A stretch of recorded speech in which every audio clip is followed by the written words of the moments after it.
¿Listo? Entonces, yo trato de hoy a mañana colgar las clases para que tengan elementos de repaso. Bueno, entonces nosotros ayer vamos a empezar con el primero de los aparatos, que es el aparato respiratorio.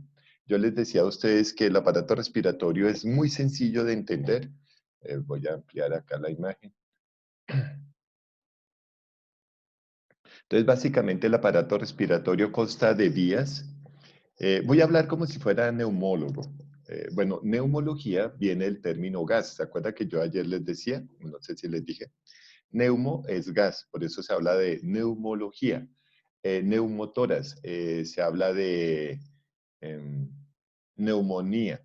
¿Sí? Listo. Entonces, básicamente, voy a explicarlo así. El sistema está dividido en vías. Están vías altas, que van en nariz, gloso, faringeo y principio de la tráquea. Esa es la vía alta. Bueno, nariz, boca, porque en el aparato respiratorio entra la boca. Por una razón, porque cuando entra el aire por la nariz, teóricamente el aire se calienta, baja por gloso, que es laringe y faringe, bueno, faringe y laringe en orden, pasa y llega a tráquea. Listo. Pero en boca, pues literalmente entra por la boca, hay una estructura que se llama epiglotis, que abre y cierra el paso del alimento y el paso ¿de qué? Del aire. Cuando es aire, lo manda a la tráquea y esa es la vía alta. Entonces, rino significa nariz, entonces por eso hablamos de la rinitis. Rinitis. Faringe, que es la faringitis, la inflamación por una infección de vía aérea. Por ejemplo, ahí empiezan los neumococos, los estreptococos, los esfingococos, que afectan la laringe, la inflaman y por eso uno respira con dificultad. Acá en la vía alta de la nariz está la lámina cribosa. La lámina cribosa es una estructura mucosa que permite que el aire se caliente, pero también está la cintilla, ahí empieza el olfato, en la lámina cribosa.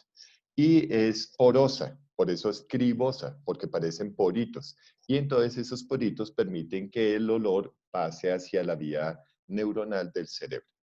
Las personas que consumen cocaína, esa es la lámina que se destruye, por eso se molestan tanto la nariz, porque generan una rinitis, que es inflamación de la lámina cribosa, y empiezan a molestarse la nariz y terminan generando alteraciones de la anosmia. Anosmia es la pérdida del olfato, anosmia, y entonces pierden el olfato y empiezan con un cuadro de sinusitis. Por eso es que uno los ve muy deteriorados en la parte ocular, porque la cocaína, bueno, muchos inhalantes afectan esta parte de la lámina cribosa. Esa sería la vía alta. Hasta la tráquea, que es este punto que yo les decía que tiene unos cartílagos. Todo el sistema tiene cartílagos para evitar que se cierre, porque si se cierra no respiraríamos. Muy bien. Entonces, aquí está el inicio de la tráquea y empieza la vía baja. Las vías bajas son tráquea, bronquios, bronquiolos. Esas se llaman vías bajas. Entonces, básicamente la vía baja es lo que va a llevar el oxígeno, el aire, hacia los alvéolos, que son estas moritas que están acá. Muy bien. Eh, Todo el sistema está recubierto por algo que se llama pleura. Pleura. Por eso es que uno habla de la pleura pulmonar, que es una membrana muy fuerte que mantiene los pulmones como si fueran una caja sellada porque son esponjosos. Un segundito, por favor.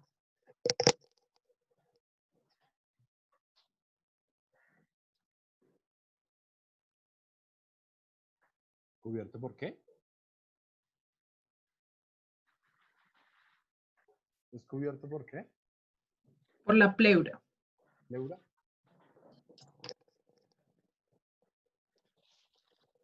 Voy a traer una bolsa. Entonces, miren lo interesante. Cierren los micrófonos, muchachos, porque hay mucho retorno. Entonces, imaginémonos, bueno, todos me ven la bolsa. Entonces, la bolsa, literalmente, dentro hay un tejido esponjoso, como si fuera una esponja. Literalmente, el pulmón es una esponja.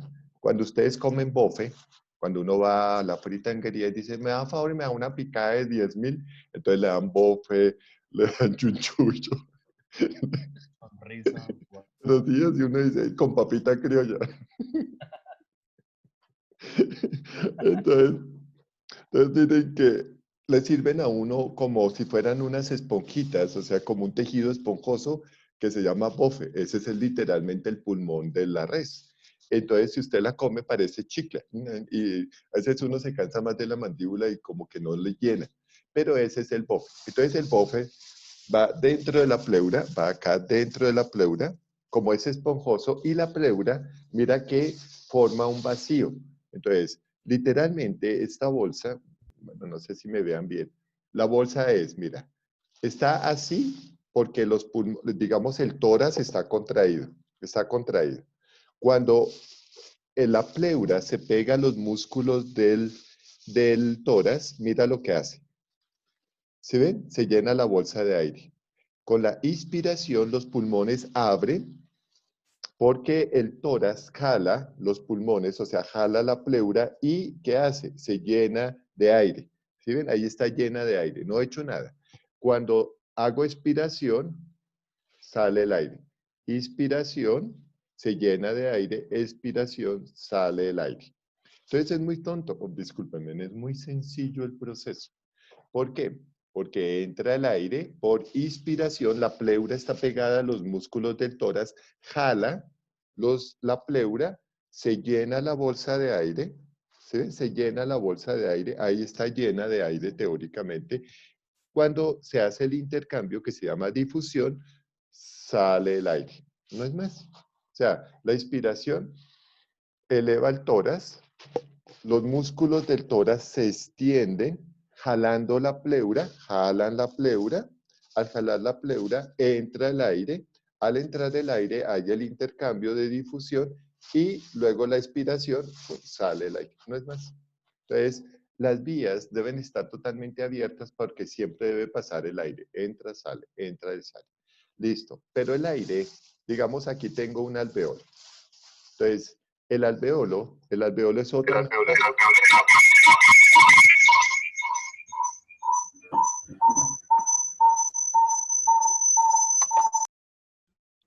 Luz Ángela Jiménez tenía ese micrófono abierto y me va a dar otitis. Porque es que cuando mandan el retorno yo escucho muy fuerte acá. Entonces te pido el favor de que mantengan los micrófonos cerrados para que, para que yo no sufra de otitis. Después les explico qué es la otitis, inflamación del tímpano. Listo, entonces, entonces mire lo que sucede. Empieza uno a respirar. Y el respirar es esto, simplemente un ejercicio mecánico, mecánico. ¿Por qué? Porque no hay nada, el pulmón no tiene movimiento propio. ¿Sí me están entendiendo? No tiene movimiento propio. ¿Quién da el movimiento? Pues la pleura, cuando está pegada a los músculos intercostales, mira que lo pega y hace esto. Así me puedo quedar 2 horas. Entonces, ¿para qué? Para explicar el movimiento. ¿Entendieron ese movimiento? Listo, perfecto. Entonces, ¿qué sucede? Cuando entra el aire, vamos a asumir que ahora este es un alveolo. Este es un alveolo. Si ven que los alveolos son como si fueran una morita, mírenlos acá. Y tienen una vena y una arteria. Una vena y una arteria. Es decir, digamos aquí el lápiz es la arteria, la vena, perdón, la vena, y bueno, no tengo otro. Y mi dedo es la vena, es la arteria, perdón. Esta es la vena y esta es la arteria. Entonces, acá viene la sangre con CO2, con CO2. Cuando hay el aire que está en el alveolo tiene mucha cantidad de oxígeno y este tiene mucha cantidad de dióxido de carbono. Quiero que me miren, por favor. Entonces, mira, la bolsa tiene mucho oxígeno y la vena tiene dióxido de carbono. ¿Qué sucede? Que hay mayor concentración de dióxido de carbono en la vena que no en el alveolo.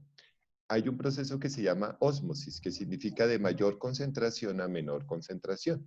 Pero en los gases se llama difusión. Entonces, ¿qué sucede? Como aquí hay mucho CO2, por eso está negro, negro, hay mucho CO2 y aquí está blanco porque hay mucho oxígeno, literalmente el CO2 pasa libremente hacia el alveolo. El CO2 pasa de la vena hacia el alveolo y del alveolo pasa oxígeno y se forma una arteria, que en este momento mi dedo no tiene negro, sino tendría blanco, que es oxígeno y se va. Eso es todo, muchachos. Entonces, simplemente vamos a traer un pequeño... ¿Intercambio cómo se llama? Osmosis, no sé, ¿no qué? Ósmosis significa de mayor concentración a menor concentración. Es decir, tú tienes mucha azúcar acá. No sé si me estás viendo. Y aquí tengo muy poquita azúcar y aquí tengo una membrana. Entonces, donde hay mucha azúcar pasa a donde hay menos azúcar y se equilibra. Entonces, juntos quedaron con la misma cantidad de azúcar. Eso se llama ósmosis. Y es un paso directo. Por ejemplo, ustedes no sé si lo vieron en la nutrición celular, se llama ósmosis de mayor concentración, migra a menor concentración. Por ejemplo, aquí yo tengo azul, un azul muy intenso, y aquí tengo agua sin color. Y pongo una membrana, con el tiempo toda el agua se vuelve azul, tanto la que está sin colorante y se neutraliza con la que tiene colorante. Ese es un truco. Ustedes se han visto que hay flores de colores violeta y era un clavel blanco. ¿Qué hacen? Entonces, meten el clavel blanco en una sustancia morada o de tinte morado y por ósmosis la planta va absorbiendo el color y termina los pétalos del clavel morados. Así se tiñen las flores. No se les echa pintura, sino se tiñen con ósmosis. O sea, uno pone un clavel blanco, lo pueden hacer algún día cuando dicen, bueno, vamos a hacer un experimento, entonces ponen un clavel blanco, le echan aquí un tinte de color azul, amarillo o violeta, el que quiera, que sea orgánico, porque si es vinilo no lo absorbe, sino una acuarela.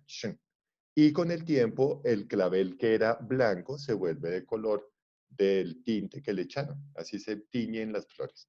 Para, entonces, por eso se obtienen colores en las flores. Entonces, vamos a ver una cosa aquí. Difusión.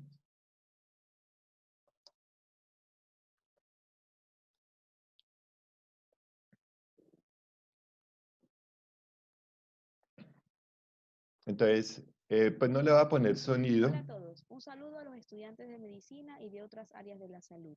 Y bienvenidos a aprender y entender la... Bueno, aquí nos van a mostrar algunos elementos. Bueno, el grosor de la membrana, ta, ta, ta. Entonces, mira lo que pasa. Aquí tenemos el coeficiente de difusión. El coeficiente de difusión significa que de cierta concentración debe pasar a otra concentración. Bueno, esa es una ecuación de difusión, pero no lo quiero. Mira lo que va a pasar. Entonces, si observan que el oxígeno pasa del alveolo a la arteria. ¿Por qué? Porque la arteria en este caso no tiene tanto oxígeno. Entonces pasa libremente de un lado a otro. Eso es lo que pasa. ¿Sí? Y cuando llega la sangre a la célula, pues obviamente las células ya no tienen tanto CO2, tanto oxígeno, sino CO2, y entonces empieza a pasar por difusión del oxígeno arterial a la célula. Eso es todo. Espérate a ver si les muestro. Listo, y eso es la presión arterial, o sea, el flujo básicamente se establece por una presión. Por eso, ustedes ven acá, miren acá, paremos un segundito ahí. Digamos que cuando usted está en neumología, a usted le preguntan dos cosas, la presión de CO2 y la presión de oxígeno. Y se llaman gases arteriales. No sé si lo han escuchado alguna vez como examen. Entonces se habla del gas arterial. La arteria tiene baja concentración de CO2 y alta concentración de oxígeno. ¿Sí ven? Entonces, ¿qué sucede? Cuando la arteria va viajando, tiene más oxígeno que CO2.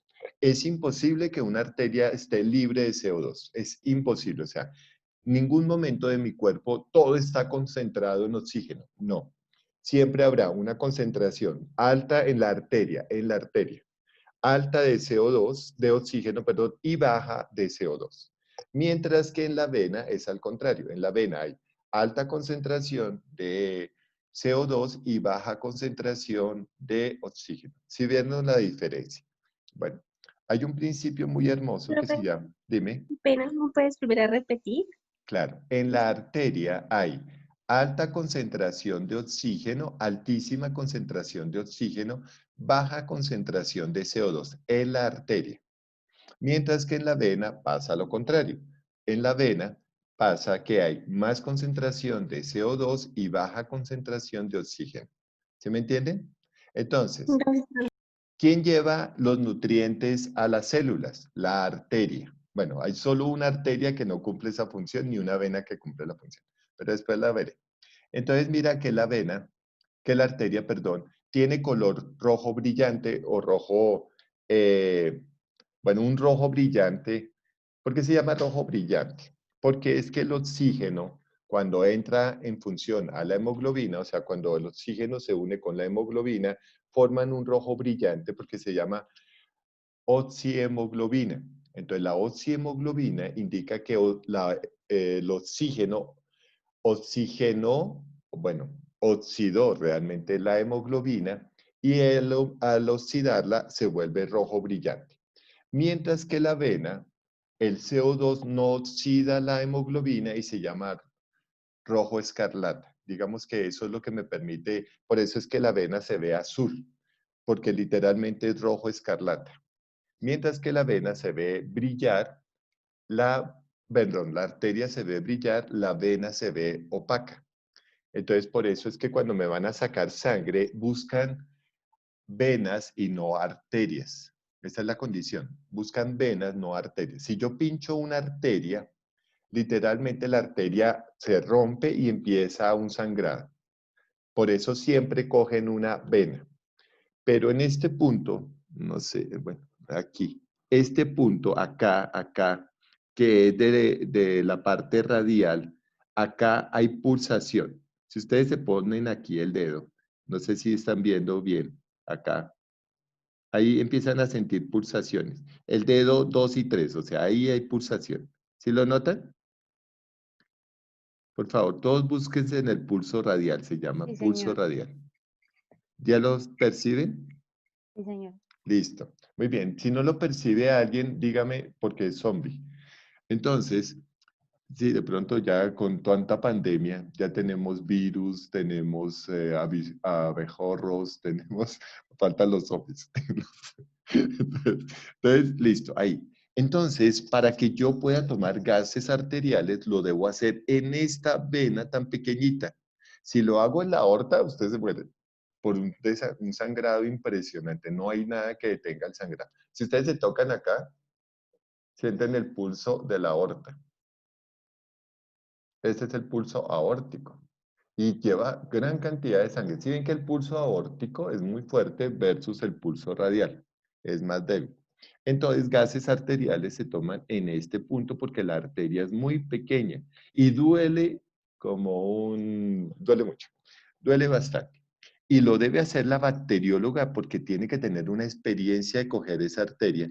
Entonces ahí es donde hacen gases arteriales. ¿Qué quieren saber con gases arteriales? La concentración de oxígeno versus la concentración de dióxido de carbono. Se hace con el pulsómetro. Muchos ven como el pulsómetro satura. No sé si se han visto el pulsómetro, que es un aparatico que es como un dedito que le meten a uno en el dedo y él le empieza a marcar la concentración de oxígeno. Ese se llama pulsómetro. Pero el pulsómetro no nos da la concentración clara de oxígeno en la sangre. Y si yo tengo un paciente cianótico, que significa que está muy moradito los labios y tiene una falla cardiovascular, pues le hago gases arteriales a ver por qué no está oxigenando. Entonces, Pero, dime, pues yo tengo una pregunta ahorita con todo el uso de estas mascarillas, sobre todo las que no tienen como esa el válvula, filtro, sí, exacto, los perdón, el filtros. filtro. Pues en teoría se supone que pues uno inspira oxígeno y expira Dióxido de CO2, carbono, ¿no? sí, Exacto, entonces en ese caso pues todos daríamos positivo para pues, o muy sea, bien, más concentración de dióxido. perfecto. Mira lo que sucede. Cuando yo me pongo la máscara, yo me siento ahogado. Sí, y hay momentos donde me toca quitarme la máscara para medio respirar. Eso sí va a cambiar la fisiología corporal. Es decir, por ejemplo, mi madre antes salía, hacía ejercicio, ella tiene 78 años. ¿Y qué día me dijo, acompáñame a Jumbo? Ah, bueno, a Jumbo, ¿sí, Jumbo? Sí, Jumbo, sí. Entonces salimos y empezó a cansarse. Perdona un segundito. Aló. Hola. Bien, bien, gracias.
Pena con ustedes, pero recibí una llamada de la universidad. De pronto tengo que terminar un poquito más temprano la clase porque tengo que dirigirme a las instalaciones de la universidad. Bueno, entonces, cuando Elizabeth me pregunta, claro, con el tapabocas literalmente, muchas de las personas empiezan a manifestar dolor de cabeza, fatiga. Entonces uno dice, ¿está asociado al COVID? No, está asociado a la mala respiración. O sea, porque cuando hacemos una respiración sostenida, lo decía lo de mi mamá salía a caminar, no sé qué, y salimos, Jumbo está a 3 cuadras y a la cuadra ya estaba agotada. Me decía, uy, no, es que yo no puedo caminar, no puedo respirar, quíteme en esto. Y yo, pero madre, ¿cómo se va a quitar el tapabocas? Entonces mira cómo El sistema, pues obviamente nosotros estábamos acostumbrados a respirar plenamente, hacer inspiración, expiración, y el tapabocas, pues obviamente frena la inspiración y pues obviamente tú te vas a congestionar. Entonces, mira que asociados a problemas de COVID están otros problemas como la mala respiración, la mala ejecución de los movimientos. ¿Sí? Entonces, digamos que esos serán los problemas a futuro. Los problemas a futuro es que tendremos la mayoría de personas me reportan cefalea, un malestar acá como en la parte de la frente, como si tuviéramos una sinusitis, y literalmente estamos generando sinusitis. Porque es que la sinusitis es la dificultad de respirar, entonces generamos mucho malestar, siempre tenemos ya como mucho más flujo. Entonces, perdón, no voy a contestar porque si no, no me dejan, no, me va a tocar, para las 9:30 voy a cortar la clase porque me toca ir. Entonces, literalmente sí vamos a tener mucho problema respiratorio a futuro. ¿Listo? Muy bien. No voy a explicar más del aparato respiratorio, ¿lo entendieron? Simplemente es una difusión, una entrada y salida de aire. Muy bien. Ahora nos vamos con el aparato digestivo. Ay, perdón. ¿Qué pasó? Aquí. Traigámoslo aquí porque si no. Bueno, vamos ahora a aparato digestivo. Lo voy a explicar también muy rápido.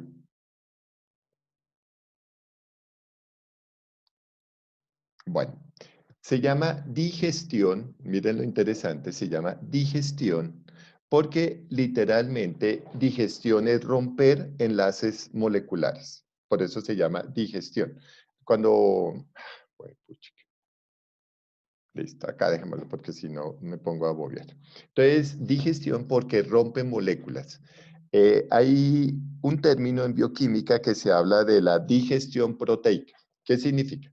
Cuando nosotros comemos, estamos comiendo proteínas, ya sea animales, vegetales, todo tiene proteínas, carbohidratos, lípidos, grasas. Eso fue lo que ustedes vieron un poco en la parte de biología de célula, de biología molecular, los lípidos, las grasas. Tal. El sistema es terriblemente fácil de entender. Digamos que el sistema es un elemento de absorción. ¿Qué significa absorción? O sea, que yo cojo una molécula muy grande, y la parto en pedacitos para que yo saque esos pedacitos y los pueda absorber. Este es el sistema digestivo. Tiene una característica muy interesante. Las enzimas, todo lo que significa enzimas, es que rompen enlaces. O sea, el sistema digestivo está cargado de estructuras enzimáticas. Esas enzimas son las que van a futuro a romper las moléculas. Por ejemplo, me como mi arepita con queso. Y mi arepita con queso, que tiene harina, que tiene sales, que tiene el quesito, la lactosa, es una molécula muy grande. Y entonces el ejercicio empieza aquí en la boca. Entonces, en la boca están los maceteros y los dientes y la lengua y empiezan a macerar. Macerar significa triturar, por eso se llaman maceteros. Mira lo interesante. Casi que en toda la parte médica todo tiene una razón de ser. Es decir, yo digo maceteros y estos son la mandíbula, que viene del término macerar, que significa triturar.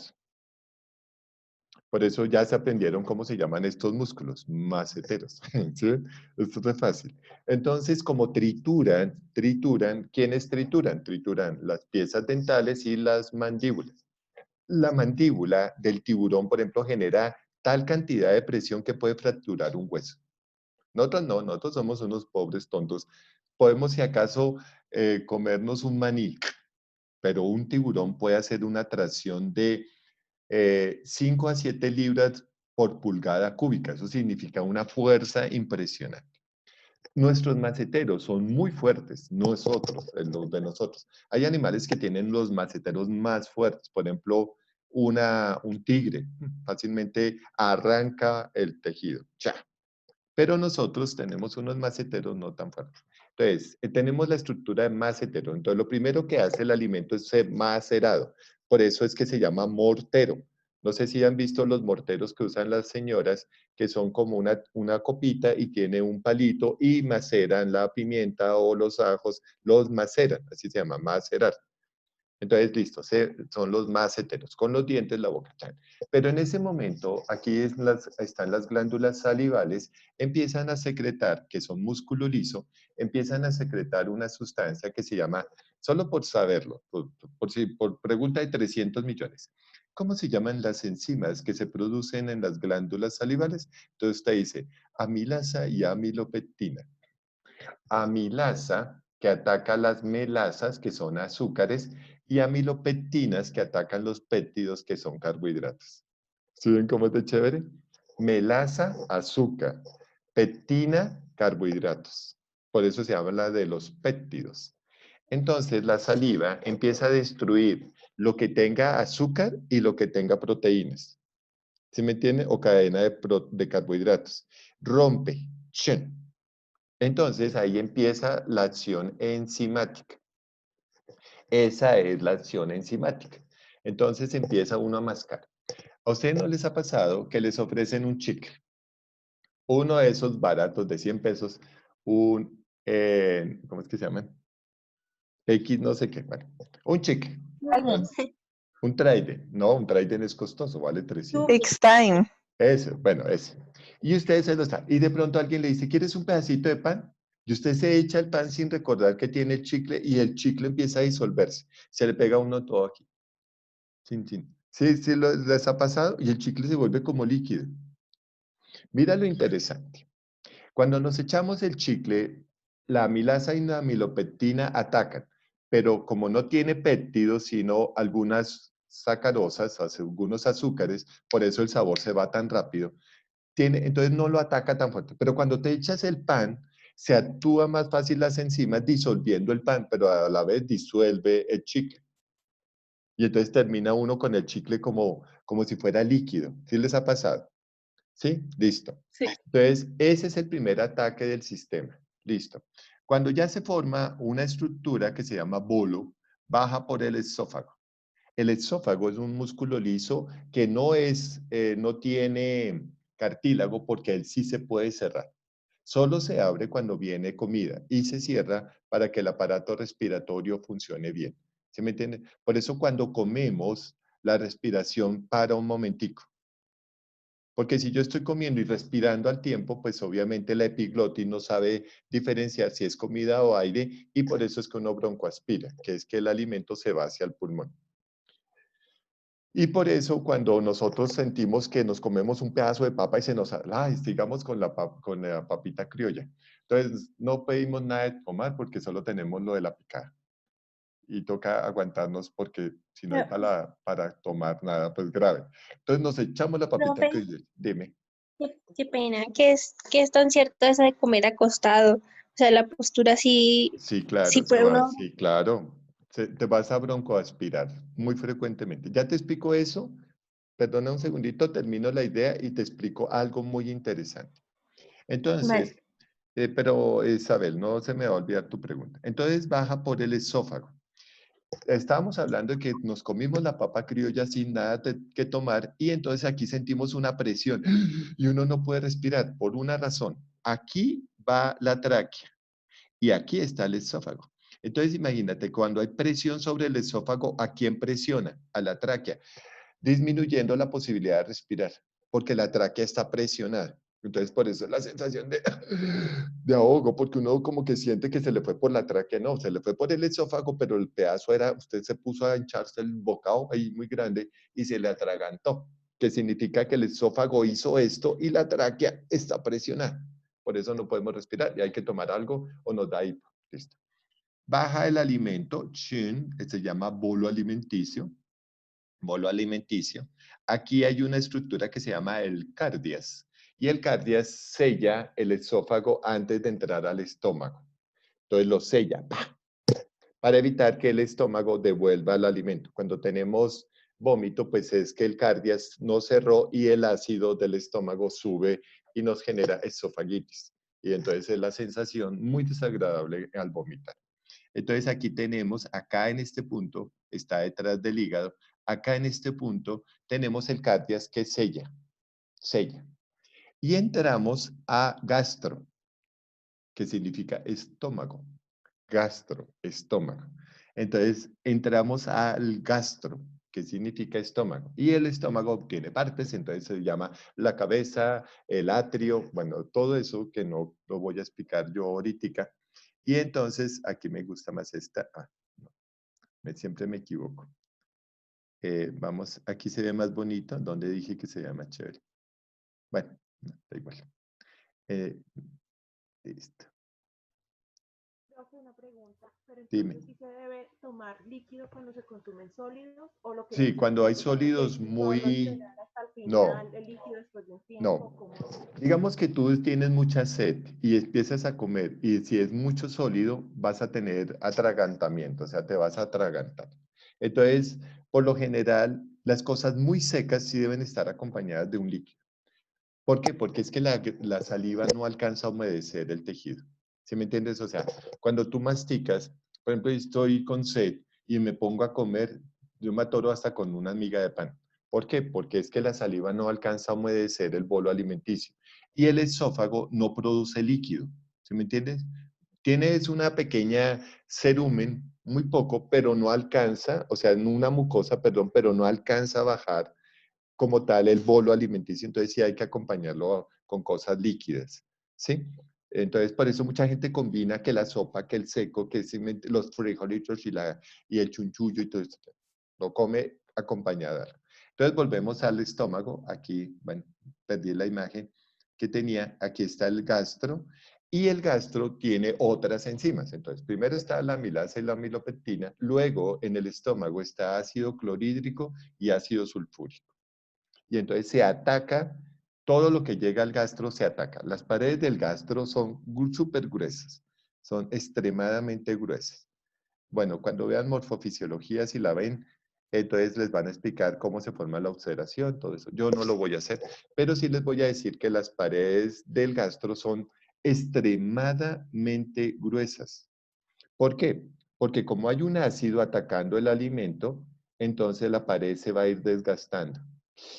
Si la pared se desgasta porque usted no come y usted se la pasa como comiendo como pajarito, puro alpiste, entonces, ¿qué sucede? Usted se echó un poquito de comida, se producen grandes cantidades de ácido. Si la pared del abdomen, del gastro es muy delgada, se va a generar una úlcera y se llama úlcera sangrante o eruptiva. Significa que cogió un vasito y ese vasito empieza a mandar sangre al sistema. Entonces, la pared es muy gruesa, muy gruesa. Entonces, recomendación número 1, usted no engañe a su estómago. Si usted no come bien, su estómago empieza a sufrir. ¿Por qué? Porque hay una función y es producir ácido clorhídrico. Entonces, hay que comer, muchachos. O sea, si usted cree que debe hacer dieta, pues la verdad, no.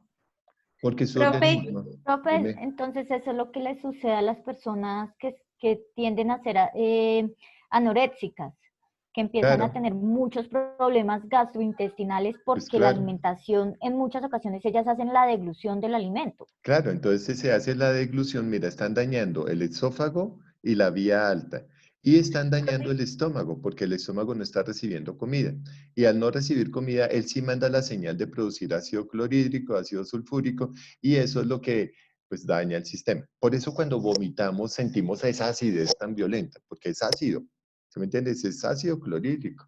Pues no es a Profe, concentración muy alta, pero sí es ácido. mm, Dime. la úlcera también puede ser causada por el estrés. Claro, pero es que si yo estoy estresado, mi sistema manda sensaciones a gastro. ¿Se me están? Mire, yo estoy muy angustiado. Ay, que mi jefe me llamó, ay, que no sé qué, ay. Entonces, entonces yo no me angustio, bueno, sí me angustia. Entonces, ¿qué sucede? Automáticamente el sistema simpático y parasimpático mandan una señal de alerta y el primero que se resiente es el estómago. ¿Sí me entiendes? O sea, la respuesta emocional, por eso lo que voy a decir me ha molestado enormemente, pero lo tengo que decir. Muchos me dicen que el estómago tiene el segundo cerebro. ¿Cómo así? Sí, es que todo lo que pasa en nuestras vidas se refleja en el estómago. Y yo, no, eso no es cierto. No es que tengamos un cerebro en el estómago, es que nuestro cerebro genera sustancias elevadas de serotonina o elevadas de acetilcolina o elevadas de dopamina que afectan la vía gástrica. Es, digamos, se produce más ácido clorhídrico. Si yo estoy ansioso y produzco más ácido clorhídrico, pues ¿quién se va a resentir? El aparato digestivo. ¿Sí me entienden? Porque es donde se produce el ácido clorhídrico. Entonces, no tenemos un cerebro en el estómago, no, solamente que las manifestaciones emocionales afectan la vía parasimpática y eso afecta la producción de gases, de ácidos y luego la producción de gases, que después lo voy a explicar. Pero hasta ahí me están entendiendo. Entonces, no es que tengamos un cerebro ahí, simplemente que la Ya, parte... Profesor, José ¿me puede Sofía, repetir, qué por pena favor, otra vez? Bueno, contigo. Dopamina, espérate. acetilcolina y cuál? Bueno, primero una, porque todo el Qué mundo... pena. O Adriana. sea, Ay, qué pena. Bueno, no sé, Adriana me preguntó algo. Sí, profe, que pues te quería preguntar sobre, digamos, los síntomas de lo que tú estabas diciendo de la úlcera, porque es que lo que pasa es que si yo a veces no tengo tiempo de comer y pues paso de largo, lo que tú estás diciendo, que no engañemos al estómago, pues porque él se da cuenta. ¿Su merced me podría decir como cuáles son los síntomas de la úlcera? Muy bien, un dolor gástrico, que es un dolor en la boca del estómago, así se llama en la boca del estómago, donde terminan las costillas, ahí empieza el estómago, ahí está el cardias.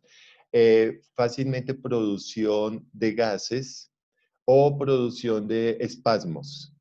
Y cuando ya la úlcera se vuelve crónica, el dolor es muy fuerte, inclusive hay algunas trazas de sangre en la deposición. La deposición empieza a volverse negra. ¿Sí? Entonces hay que tener mucho cuidado. Las úlceras sangre o sensación de náuseas, ¿sí? Entonces hay que tener mucho cuidado con esos elementos de señales de gastro. Hay que simplemente, bueno, si tú no tienes tiempo de comer, hay un trucazo. Compras siempre maní. Por ejemplo, tú me dices, Orlando, no tengo tiempo de comer a horas. Entonces tú a las 10 te echas unos 15 manís. ¿Sí? O comes maní. Tinti. A las 12, si no vas a almorzar, comes maní. ¿Sí me entiendes? Que son proteínas o ácidos grasos vegetales. Bueno, son grasas vegetales. Entonces lubrican un poco el estómago y como el maní es muy fuerte en grasas, entonces tú te echas unos 15 manís y ataca el ácido. O sea, el ácido los ataca a ellos y no te genera gastritis. Pero no es que todo el tiempo ahora solo comas maní, ¿sí me entiendes? Sino cuando tú tengas esa urgencia de que no estás comiendo y empieza el dolorcito, tú te echas unos maní y comes. Sí, comes maní. Sí, listo. Ahora, Ah, una listo, cosa profe, es gracias.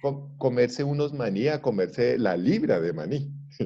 ¿Sí ven? Esa es la diferencia. O sea, se come unos maní, no la libra de maní.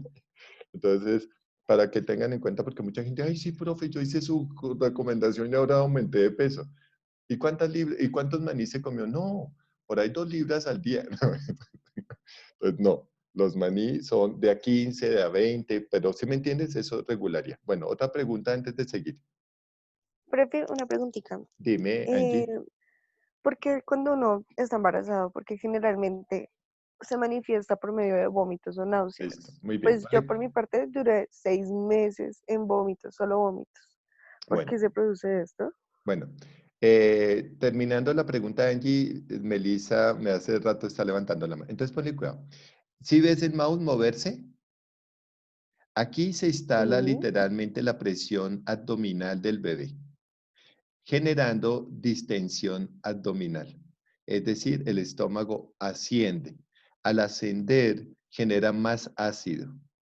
Y al generar más ácido, genera más vómito. Es muy fácil. Hay un trucazo y es uno le da a la materna, a la embarazada, un poquito de bicarbonato de sodio, muy poquito todos los días, en ayunas, para que neutralice el pH del estómago y así evitar la sensación de náusea. Sacaron un medicamento. Ahora sí ven, es que ustedes me hacen hablar mucho y después no vamos a avanzar en la clase. Se llamaba talidomina. La talidomina era un antirreflujo que se le daba a las maternas para evitar las sensaciones molestas del embarazo, pero la talidomina ataca al bebé y destruye tejidos. Entonces los niños nacían sin manito, sin orejas, sin un pedazo de nariz, con labio leporino, por la talidomina. Muchos niños fueron producto de la talidomina y muchas mamitas dieron a luz bebés con malformaciones. Un primo mío tiene un muñón por la talidomina. En el video de Tony Meléndez, a él pierde las manitos por la talidomina. Entonces, digamos, se han hecho muchos ensayos para que...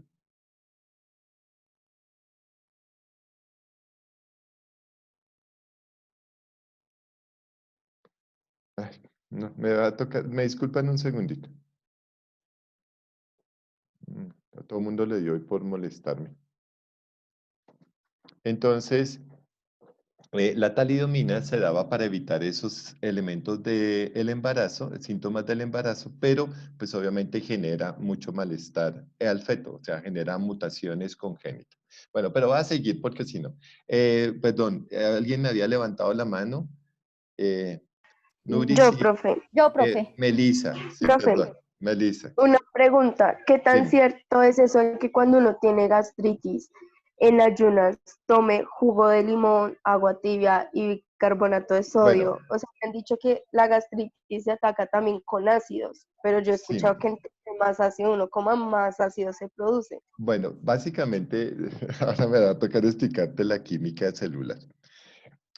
Un ácido más una base produce sal más agua. Eso es lo que va a hacer el sistema. Mucha gente con gastritis tiene la tendencia de tomar ácido cítrico, que es el ácido del limón, más bicarbonato, más agua. Literalmente está neutralizando. O sea, el ácido más el bicarbonato. Si ustedes ven, ustedes cogen le echan, bueno, exprimen el limón. Tan, y le echan el bicarbonato y ustedes ven que el bicarbonato formó una espuma. No sé si lo han notado. Eso es el principio del Alka-Seltzer. El Alka-Seltzer es ácido cítrico más bicarbonato de sodio. Cuando se mezcla con agua, forma CO2, que es la espuma. Literalmente, ahí estás neutralizando. Entonces, lo que hacemos es neutralizar una sustancia. Si tú realmente tienes gastritis, no uses ácido cítrico. Manda solo el bicarbonato para que cuando llegue con los ácidos se neutralice. ¿Perfecto?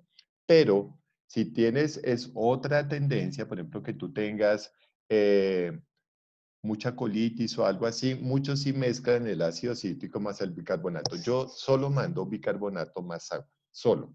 ¿Para qué? Para que cuando llegue a los ácidos del estómago neutralice, o sea, haga la función clásica del Alka-Seltzer, que es eso, o sea, neutraliza el sistema. Y que, bueno, al neutralizarlo, pues evita la formación de gases. Eso es un truco. Evitamos la formación de gases que se forman por los cuadros ulcerosos. Pero cuando uno tiene un dolor de úlcera, la cosa más violenta, pero así que usted no pueda ni caminar, ahí el truco más grande es el siguiente. Para gastro, ¿sí o no? Entonces, ¿qué hacemos? O sea, el estómago está con un pH muy ácido, elevando la temperatura del estómago, pero usted tiene una sensación térmica fuerte. Coge uno, saca hielo, lo macera, lo rompe en pedacitos muy pequeños y se traga el pedacito. No lo chupa, se lo traga. ¿Sí me entienden? O sea, uno macera el hielo, lo macera, tin, tin, que queden cuadritos muy pequeñitos y no quede pues el cuadrote así, sino muy pequeño y se lo traga. Pero eso se llama tragado. Tragado es pasar. Y así se llama. Tracto digestivo, tragar, tracto de tragar. Entonces uno se lo traga.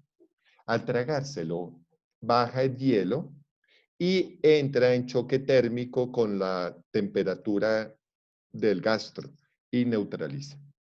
El agua se llama solución buffer. Buffer es que neutraliza. Y yo juego con dos cosas del agua. Una que neutraliza y uno que regula y refrigera. ¿Sí me entiende? Entonces, cuando yo me como el hielo, neutraliza y regula la temperatura. Es un truco. Cuando nosotros estábamos en bueno, yo que viajaba tanto, a veces mis compañeros tenían dolores muy fuertes y yo hagamos tal cosa. ¿Por qué? Porque son trucos muy fáciles de manejar.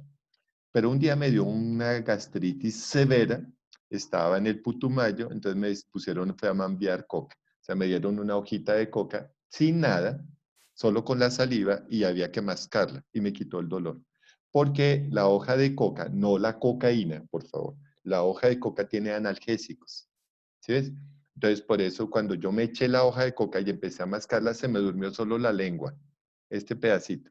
Por eso es que a veces los antinarcóticos cogen y hacen esto, porque como el clorhidrato de cocaína es analgésico en el primer momento, cuando se lo ponen sobre la lengua debe adormecer la lengua. ¿Sí me comprenden? Es el truco químico. O sea, yo cojo no lo hago así, sino en la boca para que me anestesie la lengua, porque el primer elemento del clorhidrato de cocaína es analgésico. Como la hoja de coca es clorhidrato de cocaína en bajas concentraciones, no es alcaloides, sino analgésicos, cuando uno tiene un dolor muy fuerte, mambea coca. Sí, que regula el dolor, o sea, es un analgésico. Oiga, todo. Eso se llama mambiar. Por eso en la sierra, ese dibujo, ese cuadro es de la sierra. Esa es la Sierra Nevada de Santa Marta. Entonces, en la sierra se mambea. Mambear es mascar. Pero se mambea con cal para generar analgesia. Por eso ellos caminando, pueden caminar 7 o 8 horas y siguen caminando. ¿Por qué? Porque es analgésico, no es alcaloide. ¿Sí me están entendiendo la diferencia? O sea, con la cal se mambea para que yo pueda resistir. Tengo un dolor y me quita el dolor. Pero cuando tengo el clorhidrato de cocaína y lo inhalo, que es un alcaloide, eso es otra cosa. Por eso hay una gran diferencia. Y, por ejemplo, si tú estás en Bolivia, es normal conseguir hojas de coca en la plaza. Sí, hay variedades de hojas de coca, porque pues allá es una cultura. Bueno, voy a terminar el aparato digestivo. Hoy tengo que terminar esto. Entonces, bueno, tengo gastro, entonces fue atacado por ácido clorhídrico y aquí tengo el hígado, el páncreas y la vesícula. Entonces, mira lo curioso. El estómago produce ácido clorhídrico, el hígado, el páncreas y la vesícula producen jugos biliares o jugos hepáticos. Hepato significa alcalino, hepatoalcalino. Por eso a uno le da hepatitis, porque se produce una solución alcalina que mancha el ojo de la esclerótica del ojo, lo pone amarillo. Porque los jugos gástricos deben ser regulados con los jugos hepáticos. Es decir, no sé si me entiendan mucho. Bueno, voy a ponerlo en Word para que me quede más fácil explicarlo. Entonces, miren, un segundito. ¿Están viendo Word? Sí, señor. ¿Sí? Listo. Entonces, mira, un ácido más una base produce sal más agua. Entonces, el ácido es el ácido clorhídrico del cuerpo, de que generó el estómago. Ese es el ácido. Listo. La base se llaman bicarbonatos, que son de orden alcalino. Son como bases de OH. Digamos, ¿ustedes han escuchado soda cáustica? ¿La soda cáustica? ¿Alguien la ha escuchado? Sí, profe, que es como para destapar Muy bien. tuberías. Listo, Jessica, perfecto. Entonces, mira lo interesante. Mira que voy a coger ácido clorhídrico, ácido de baterías. Eso quema. El ácido clorhídrico de baterías quema. Y lo voy a combinar con el diablo rojo, que es con el que se destapan cañerías, que se llama hidróxido de sodio o soda cáustica. Y termino teniendo cloruro de sodio más agua. Cloruro de sodio es la sal común y corriente que nos comemos todos los días. Entonces, hay un principio químico fuerte, terriblemente interesante, y es que un ácido más una base produce sal más agua. Entonces, volvamos a nuestro... ¿Eso lo entendieron? Entonces, el cuerpo, el estómago tiene ácido y el páncreas, el hígado y la vesícula producen jugos hepáticos, o sea, bases, que vamos a obtener una sal más agua. ¿Sí entienden eso, muchachos? Y la sal permite que se absorban las cosas. Por eso ustedes no han notado que cuando nos ponemos a comer crispetas y es que, bueno, invitaron a Dayana sí, y el muchacho le dice, ¿quieres palomitas? Y ella dice, ay, sí. Y él solo tiene para las palomitas, pero le echó mucha sal. ¡Shan! Dayana empezó a comerse y al ratico tiene, pero resecos los labios. Pero bien secos, o sea, no puede ni siquiera pasar de la sal y se le resecaron porque la sal deshidrata. Al deshidratar el tejido quita el agua. Pero lo interesante es que en el estómago esa sal absorbe el agua, pero se produce más agua. Entonces, por eso es que se absorben los nutrientes, porque la sal jala el nutriente hacia la sangre. Y es súper hermoso, o sea, ¿sí me están entendiendo? Pero si Dayana entonces dice, ay, no, yo voy a ir a comprar una gaseosa. Cuando empieza a tomar gaseosa, entonces se le vuelven a hidratar los labios y puede seguir comiendo. ¿Sí me entienden? Pero eso sí le ha pasado a Dayana, ¿cierto? ¿Dayana te ha pasado? Sí. Hay que salir con gente de plata, porque eso que solo tengan para las crispetas, eso es O que grave. lleven las crispetas en una bolsita.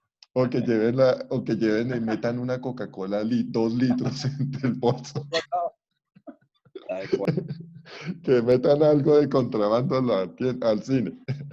Muy bien, ¿entendieron ese cuento? Entonces el ácido más base produce sal más agua. Pero entonces miren muchachos, ¿qué va a pasar?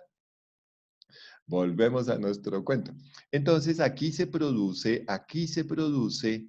toda la neutralización y ese pedacito se llama el píloro. Píloro significa primera curva del intestino, por eso se llama Helicobacter pylori. Ahí se ubica una bacteria, que no me van a preguntar de esa bacteria porque me demoró 10 horas. Entonces, ahí se ubica una bacteria que cambia el ácido por bases, o sea, se alimenta de ácidos y por eso no cierra el esfínter y entonces uno tiene una gastritis severa. Entonces, ahí en el píloro hay otro esfínter. En el cardias hay uno, en el píloro hay otro, para evitar que el alimento se devuelva al estómago. Entra al intestino delgado, que es todo este mundo de gente, 7 metros de extensión aproximadamente.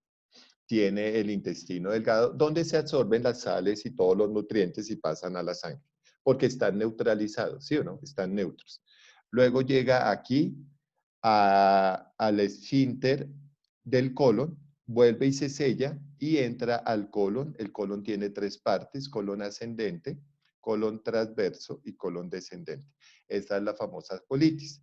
Si hay mucho ácido acá, se irrita el colon y se inflama. Entonces, por eso mira que el dolor o es ascendente del flanco derecho, transverso alrededor del gastro o descendente del flanco izquierdo.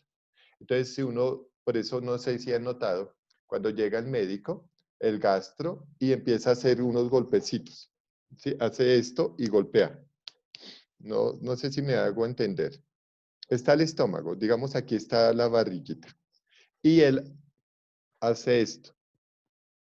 ¿No lo han visto? Que él Sí, sí, golpea el señor. estómago o hace presión sobre el estómago. Norma cuando uno está acostado. Ajá. Eso, uno está acostadito, sí. Entonces uno está acostadito en prono supino, está acostadito, y él hace esto o hace esto. ¿Para qué? Para que yo evalúe qué tan inflamado está el colon. Entonces, me dolió, no me duele. Entonces le dice, ¿le duele acá? ¿Le duele acá? ¿Le duele acá? Y entonces él palpa el colon en sus 3 sectores, ascendente, transverso y descendente. Y aquí, entonces, ¿qué se pasa en el colon? En el colon se terminan de absorber aguas y algunos nutrientes y se producen vitaminas. Digamos, el colon tiene una propiedad y es que tiene unos flora y fauna intestinal. ¿Sí la han escuchado? Todos tenemos unos microorganismos, flora y fauna, o sea, vegetales y animales, en el colon que permiten la producción de vitamina. Por ejemplo, algunas vitaminas no se pueden consumir por X o Y motivo, entonces el cuerpo las produce. La que más produce es la vitamina A. La vitamina A y la D, más o menos. Sí. Entonces ahí produce vitaminas. Ya lo que no sobra, lo que no sirve, sale por la ampolla rectal, por eso se llama recto, ampolla rectal, y sale por el ano. Y adiós, pues. Hasta ahí, fácil el estómago, ¿sí o no? Pero Isabel me hizo una pregunta. Me dijo, ¿es cierto que uno no debe comer acostado? Y la respuesta es, no se debe comer acostado. El aparato digestivo solo funciona con gravedad. Es decir, yo debo estar sentado para que la gravedad aplique desde la boca hacia abajo. Por eso, si yo no me pongo de pies o no me siento a comer, el aparato no activa, o sea, ¿y cómo activa? Con movimientos peristálticos, o sea, si yo me pongo de pie y he desayunado, mi estómago empieza a moverse, mi intestino y todo se mueve. Entonces va con fuerza de gravedad, o sea, el estómago no tiene movimiento propio. El movimiento se lo da la fuerza de gravedad. Por eso un paciente hospitalizado no se le dan sólidos, o sea, un paciente en una UCI no se le da de comer. ¿Sí me entienden? Se le da vía parenteral o vía venosa. ¿Por qué? Porque el estómago no se va a mover. ¿Entienden? Ni el intestino, nada se va a mover, ni el esófago. Entonces, por eso es que cuando le llevan, por ejemplo, usted está hospitalizado, pero tiene un problema respiratorio, y lo sientan a comer, no le dicen, por favor, siéntese. ¿Se me entiende? Y coman. Porque al sentarse está aplicando la fuerza de gravedad. Entonces, lo más sano es que nosotros debemos comer y levantarnos, pues no inmediatamente porque da pena uno ir en la bici, ay, tengo que caminar. No, pero se levanta, camina para que el estómago funcione y el intestino y todo funcione. ¿Hasta ahí preguntas? No, muy bien. Entonces, ahora vamos con el aparato renal.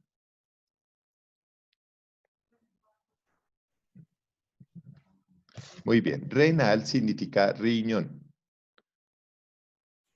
Ah, bueno, de pronto, yo sé que hay muchas preguntas, pero, ay, ¿ahora qué pasó con esto? A ver.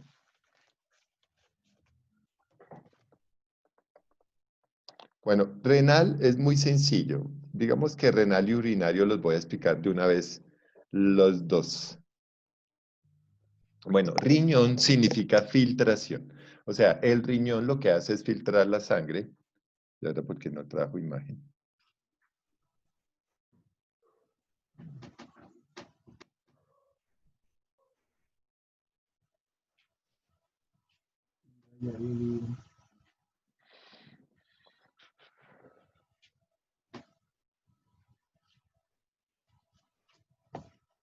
Yo tenía un archivo donde estaba todo lo de los aparatos y no lo encontré anoche. Tenía todas las imágenes. Bueno, aquí está, fácil. Entonces, listo, muy bien. Entonces, básicamente, ¿qué hace el riñón? Bueno, aquí nosotros. ¿Ustedes qué tan grandes se imaginan los riñones? Como unos frijolitos, ¿no son? Dos Por ahí centímetros. el tamaño del puño de uno. Uy, así, ese es el tamaño de tu corazón.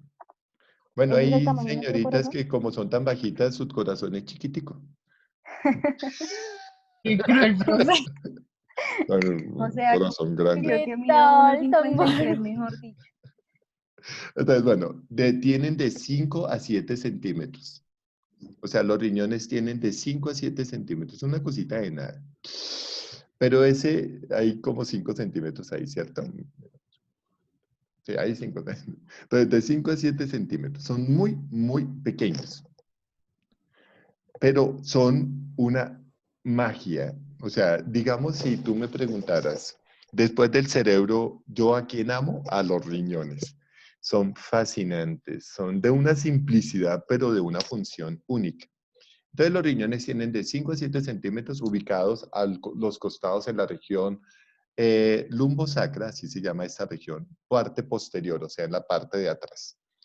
Tienen un árbol que se llama el árbol renal, que son una gran arteria, viene de la arteria abdominal, o sea, es súper gruesa, entra al riñón y sale una vena renal. Entonces, tiene una superarteria que va a los dos riñones y tiene una supervena que sale de los dos riñones.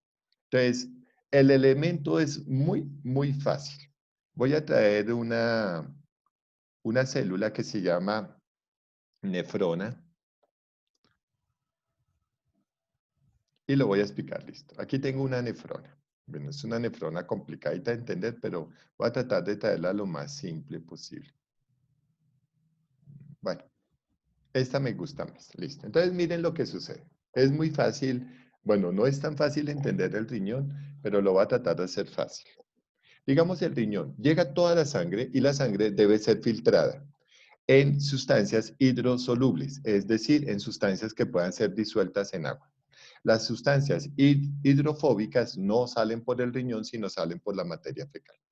Entonces, las sustancias que son hidrosolubles, como la creatinina, la urea, algunos ácidos, algunas proteínas que nos sirven, sustancias de desecho que son hidrosolubles, que se disuelven en agua, entran al riñón.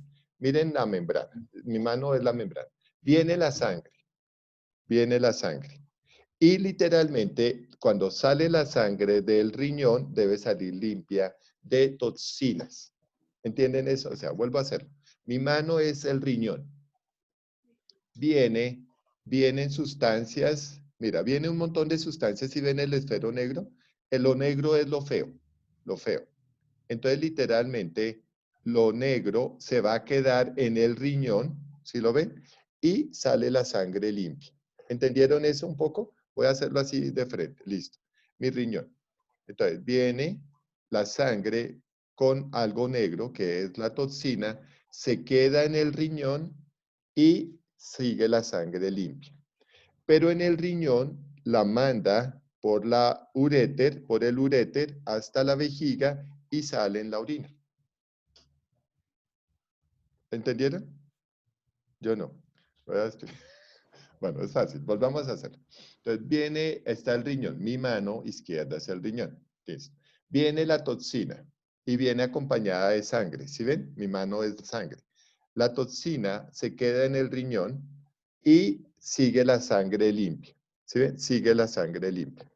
Cuando esta toxina que está en el riñón la manda en goticas de orina hacia el uréter, la vejiga y sale. ¿Listo? ¿Entendieron eso, muchachos? En pocas palabras, limpia la sangre. Sí, por eso se llama filtrar, filtra. Entonces, literalmente, el filtrado se llama excreción. Excreta lo que no sirve, lo saca, excreta. Entonces, digamos que en la neurología, en la fisiología médica, cada proceso tiene nombre. Aquí se llama filtración, excreción, que filtra y excreta. ¿Sí ven? Filtra porque retiene y excreta que saca. Por eso el riñón tanto filtra como excreta. Entonces, no lo voy a explicar tanto porque pues obviamente ustedes tendrán algún momento de eso. Bueno, el riñón tiene un glomérulo, una cápsula de Brodmann, una sasa de Henle. Todo eso me lo tuve que yo estudiar, ustedes no. Pero literalmente, míralo, aquí lo veo más claro. Viene la sangre, ¿sí ven? Entra a la cápsula de Brodmann, al glomérulo. Aquí la sangre sale limpia y acá va a salir, mira, toda la ruta sale para la vejiga. Entonces es todo un fenómeno súper interesante. Viene la sangre, se filtra y lo que nos sirve se excreta hacia la vía urinaria. Entonces por eso se dice aparato renal y urinario. Entonces mira lo interesante. Los riñones filtraron. Dime. Profe, estas toxinas pasan por los uretres para llegar a la vejiga, ¿sí? Ese es el conducto. El conducto de excreción de la toxina para que salga es uréter, vejiga, uretra. Pero ya te lo voy a explicar. ¿Sí me entiendes? Profe, Sí. entonces el glomérulo es el que filtra, ¿sí? Muy bien. El glomérulo y la cápsula de Brodmann son los que filtran. Y lo filtran en una unidad llamada nefrona. Nefrona. Es la unidad de filtración y excreción. Nefrona. Y nefro significa filtrar, excretar. Por eso el riñón filtra y excreta. No lo hace tan fácil, o sea, yo lo hice súper fácil. El riñón fue el primer aparato que yo estudié en mi vida fisiológica. Yo pertenecía a la unidad de trasplante renal. Yo no Qué debería, pena, yo no debería profe. estar. Dime. Qué pena contigo. Nefro significa filtrar, ¿cierto? Filtrar y excretar. Filtra y excreta, o sea, filtra y excreta, por eso se llama nefro. ¿Y cómo se llama el especialista del riñón? Nefrólogo. Les estaba comentando que lo primero que yo hice en San Juan de Dios fue ser del grupo de trasplante renal. Y no debería ser del grupo de neurología, sino de nefrología. Esa fue mi primera subespecialidad, la nefrología. Pero después pasaron cosas y abandoné la nefra y me dediqué a la neuro. Profe, una pregunta. Señor. Dime, Javier. En caso de que el riñón no filtre las toxinas, obviamente pues está afectado el riñón. Aparte de estar afectado el riñón, ¿en qué lugar del cuerpo más afecta? La peor destrucción del sistema nervioso se llama IRC, insuficiencia renal crónica. O sea, si tú tienes una falla renal con una que se llama insuficiencia renal crónica, tu cerebro se destruye. Porque las toxinas llegan primero al cerebro. O sea, todo el soma tiene por condición tener calidad de vida al cerebro. ¿Sí me entiendes? O sea, al cerebro no le puede llegar ni una toxina, no le puede llegar CO2, no le puede llegar nada. O sea, ¿sí me estás entendiendo? Y todo lo que estamos viendo es para que el cerebro esté perfecto. Mira lo curioso, Javier. Una IRC, insuficiencia renal crónica, que es que se dañó el riñón, ocasiona la peor demencia que hay. O sea, el paciente pierde memoria, pierde procesos del lenguaje, no puede pararse y literalmente el cerebro morirá. Por eso se llama hemodiálisis o diálisis peritoneal, es decir, hay un procedimiento que sustituye la función renal y se llama hemodiálisis, la famosa diálisis, que es hacer con una máquina o con un equipo que se filtre la sangre para que el cerebro no se deteriore. Pero un paciente con falla renal es muy delicado. Su cerebro se va a destruir y si se daña el cerebro, se daña el corazón, se daña el pulmón, se daña todo. ¿Sí entiendes, Javi? O sea, en pocas palabras, Sí, nuestro señor. aparato urinario y renal está muy cerca al sistema nervioso Neurología. central. Sí, muy bien, muy bien. Y el Digamos que estómago pertenece al sistema nervioso periférico y cuando pues tenemos problemas pasaría de parasimpático a simpático y es lo que crea como que como las la personas... gastritis, muy bien. Pero digamos, estos son de sistemas igual, simpáticos y parasimpáticos, pero digamos el segundo órgano en relación al cerebro es el riñón. Es decir, la jerarquía sería cerebro, riñón. ¿Sí me comprende? Porque el riñón filtra, imagínate que el riñón filtra 180 veces tu sangre al día. Entonces, imagínate la cantidad de funciones que tiene. Tiene la función hematopoyética. Uy, tiene un montón de funciones. Es muy interesante. O sea, el riñón es, por eso le decía, en jerarquía es el segundo órgano para mí. Bueno, para mí, ¿no? Pues otros dirán, no, para mí es más importante el ojo. Pero para mí en órganos, no en sensores, porque el ojo es un sensor más que un órgano como tal, es el riñón. Digamos que la jerarquía, ¿qué sería? Cerebro, riñón, corazón, pulmón. Y literalmente, mira lo que pasa. ¿Sí entendieron? Cerebro, riñón, corazón y pulmón. ¿Qué es la UCI? La UCI es tratar de mantener el cerebro bien a partir de pasar líquidos al riñón. O sea, estoy canalizando a mi paciente, tengo un desfibrilador cardíaco y tengo un respirador mecánico. Literalmente se llaman las 4 presas del internista. Cerebro, riñón, corazón y pulmón.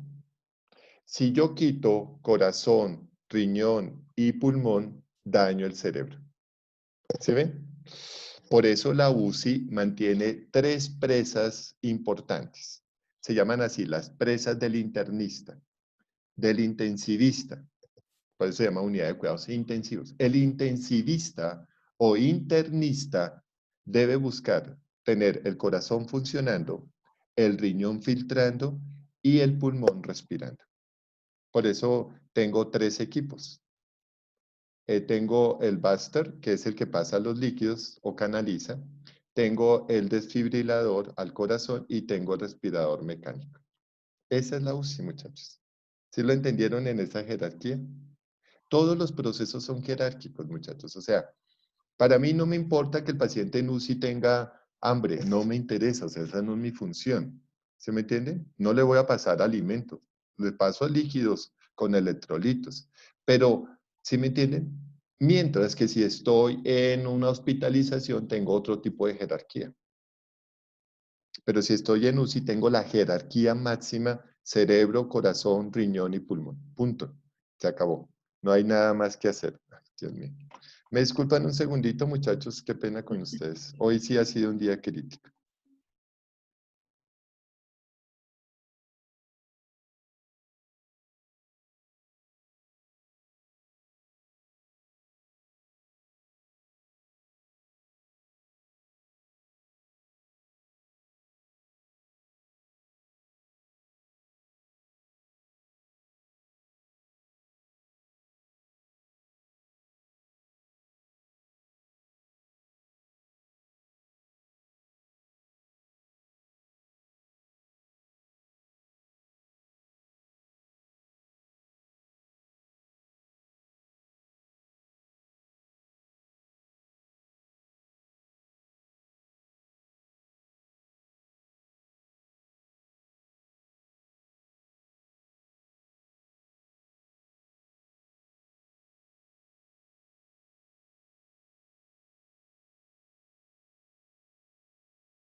Qué pena, muchachos. Bueno, entonces, ¿en qué iba yo? Entonces, te cuento. Entonces, bueno, estábamos hablando de las presas del intensivista, que son corazón, pulmón y riñón. Listo. Y entonces, mira, ya tenemos el riñón afiltrado y va a excretar. Si ven este amarillo de acá, entonces ese ya es la uretra, el uréter, perdón. Entonces, aquí las goticas de orina que llevan esas soluciones tóxicas que son hidrosolubles, bajan por acá por presión, vuelve a lo mismo, miren muchachos, aquí actúa la fuerza de gravedad, por presión bajan. ¿Y qué sucede? Van formándose gotas, gotas, gotas, llegan aquí a la vejiga. La vejiga es un músculo liso que tiene propiedad de aumentar su tamaño y va reuniendo las goticas de agua, de orina, perdón, y empiezan a aumentar su tamaño hasta que manda una señal de un nervio que se llama el nervio pudéndico y se abre otro esfínter. Aquí hay otro esfínter que se llama esfínter vesical, de vejiga, vesical, se abre y sale la orina por la uretra. Eso es todo, muchachos. Entonces, digamos, el riñón, siempre me cometo el error. El riñón, pues obviamente, mira, aquí ya lo tenemos mucho más claro. Hay unos que son, si ves, de color rojo y azul, que son los que filtran la sangre, y el amarillito, este cremita, es la uretra que va a bajar, los uréteres, perdón, que van a bajar hacia la vejiga. Entonces, esto, bueno, el riñón se divide en partes, entonces se llama cáliz mayor, cáliz menor, nefronas, bueno, todo eso no se lo voy a explicar porque pues me demoraría mucho tiempo, pero un datico que es chévere, un dato histórico. Imagínate que cuando se produce mucho salato de calcio, porque comemos mucho calcio, aquí se van a formar unos cristales. Esos ¿Los cálculos? cristales, que son los cálculos, sí, Lady, muy bien, son los cálculos. Entonces, estos cristalitos se van reuniendo, muchachos. Lady, por favor. Lady. Lady Valeriano, gracias. Me va a tocar hablar fuerte. Entonces se van formando cristales, cristales, cristales, cristales. ¿Sí ven? Como si fueran millones de cristalitos y forman un calculito. Y ese calculito tiene que empezar a bajar por acá, que es apenas de 1.5 milímetros de espesor, pero el calculito tiene 2 milímetros de espesor. Y entonces empieza el dolor de parto. ¿Por qué duele? Porque obviamente cuando entran al uréter, el uréter se tapona, ¿sí o no? La orina empieza a presionar el cálculo y él empieza a descender. Al descender, pues, ¿qué va a pasar? Cada vez que desciende, dilata más el uréter y duele terriblemente.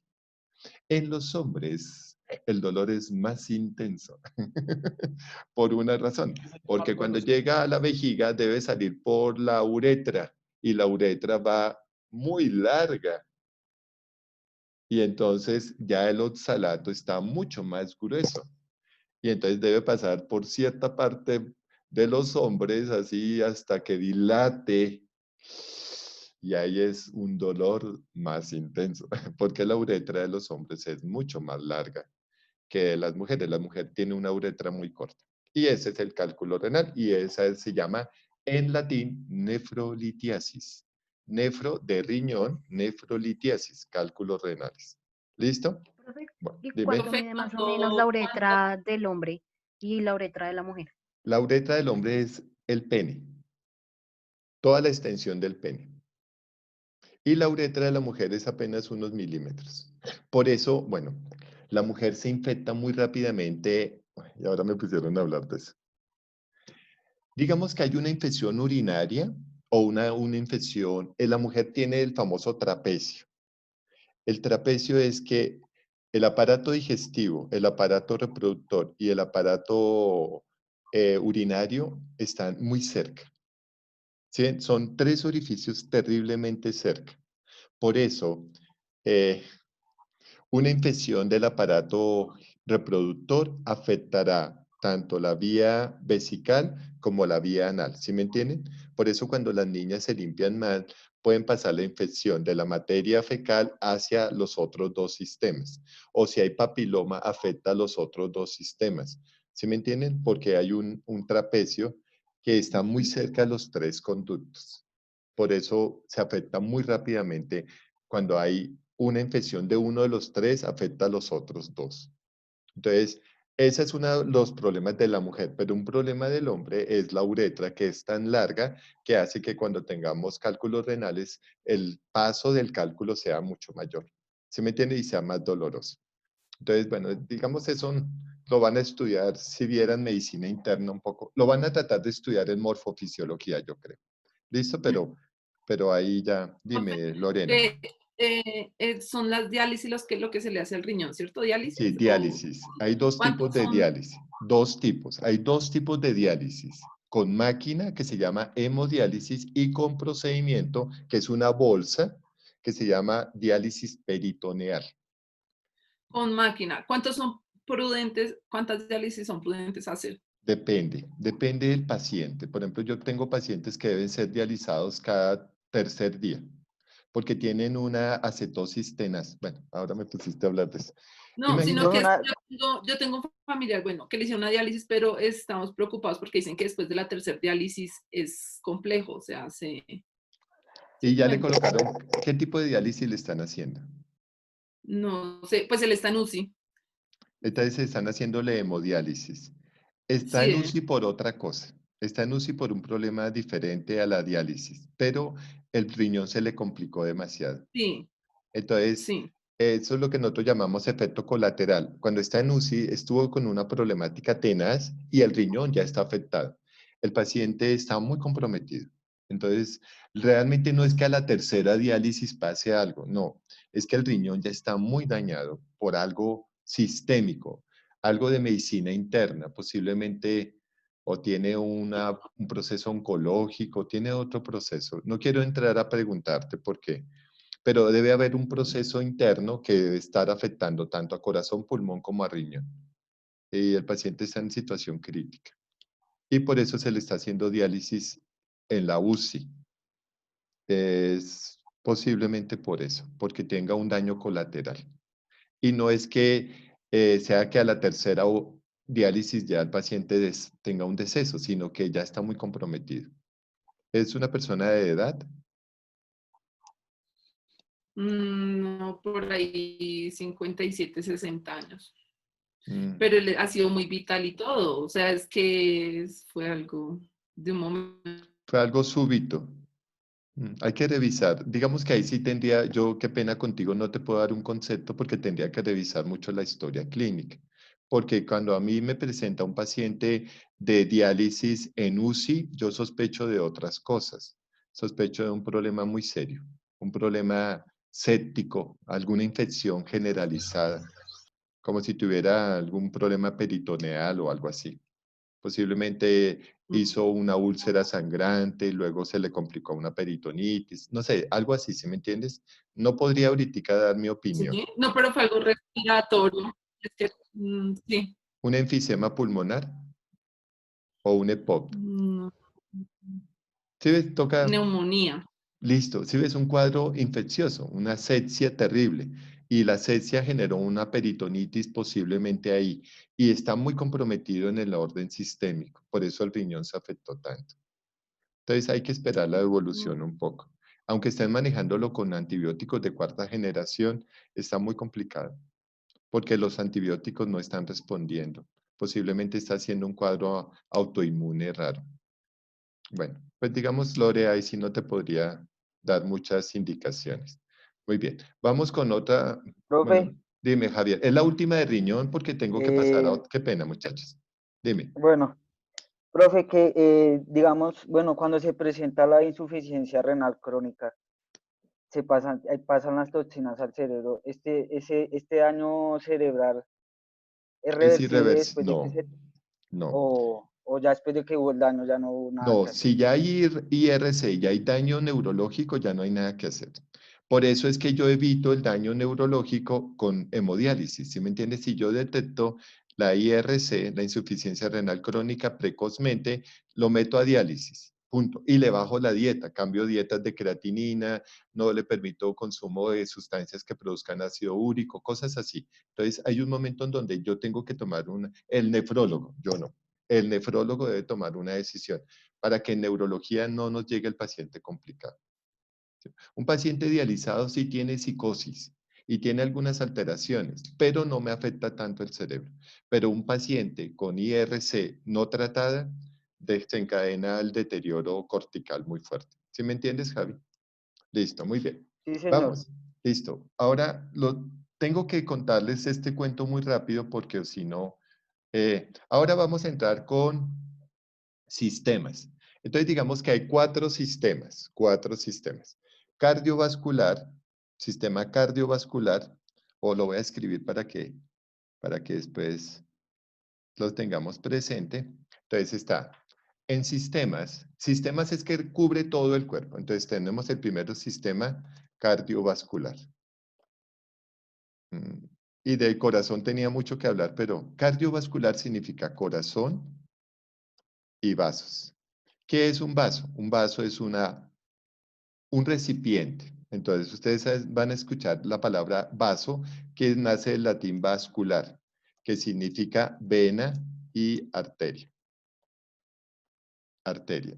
Y cardio, de corazón. Cardio significa corazón. Entonces, por eso se llama sistema cardiovascular. Ustedes lo conocían anteriormente como sistema circulatorio, pero realmente no es que sea un sistema de circulación, es un sistema mucho más allá. En el corazón, pues obviamente tengo que decirles, hay dos lados del corazón, ahorita lo muestro rápidamente. El lado derecho, que va al pulmón, y se llama circulación menor.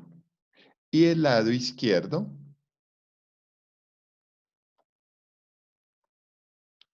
perdón, que va al resto del ¿pero qué? Que va al resto del cuerpo. Entonces, hay dos tipos, ahorita lo explico rápidamente.